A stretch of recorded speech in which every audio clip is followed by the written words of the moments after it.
ময়মনসিংহের ভোজন রসিকদের কাছে জনপ্রিয় নাম জাকির মামার টক মিষ্টি জিলাপি।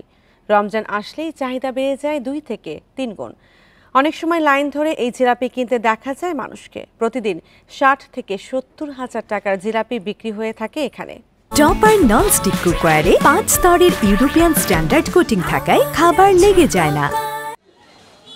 অল্প ময়দার সাথে আতপ চালের গুঁড়া, মাসকলাই ডালের গুঁড়া ও তেঁতুল মেশানো পানি দিয়ে তৈরি হয় খামির।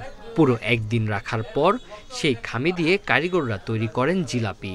ঘি মিশানো চিনির শিরায় হয় ডোবানো। দেশ ছাড়িয়ে বিদেশেও সুনাম কুড়িয়েছে হোটেল মেহেরবানের টক মিষ্টি জিলাপির। গেল 1 বছরের চেয়ে এবার কেজিতে 20 টাকা বাড়িয়ে দাম রাখা হয়েছে 220 টাকা।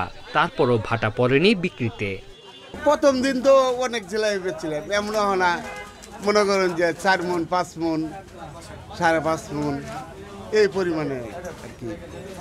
ঠিক নাই তো, বাজার তো ঠিক থাকে না।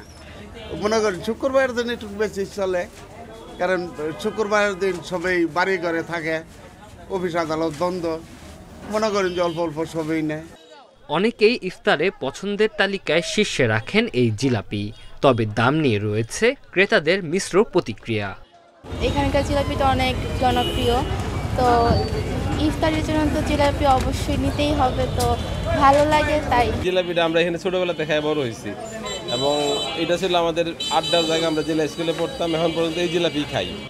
সারা বছরের চেয়ে রোজায় টক মিষ্টি জিলাপির চাহিদা একটু বেশি, তাই তো নিয়োগ করা হয় অতিরিক্ত শ্রমিক। দিন দিন চাহিদা আরও বাড়তেছে।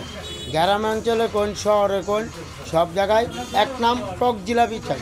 অনেকগুলো আইটেম মিশ্রিত হয়, তারপরে যে এটা অনেক মানুষ চেষ্টা করছে বা আমাদের নাম ভাঙাইবার চায়, কিন্তু আসলে কেউ এটা পারবে না। ওই যে আমরা লিখিয়ে দিয়েছি যে আমাদের কোনো শাখা নেই। 33 বছর ধরে প্রতিদিন 200 থেকে 250 কেজি জিলাপি বিক্রি হলেও শুধু রমজানে তা গিয়ে দাঁড়ায় 1000 কেজিতে। Independent news.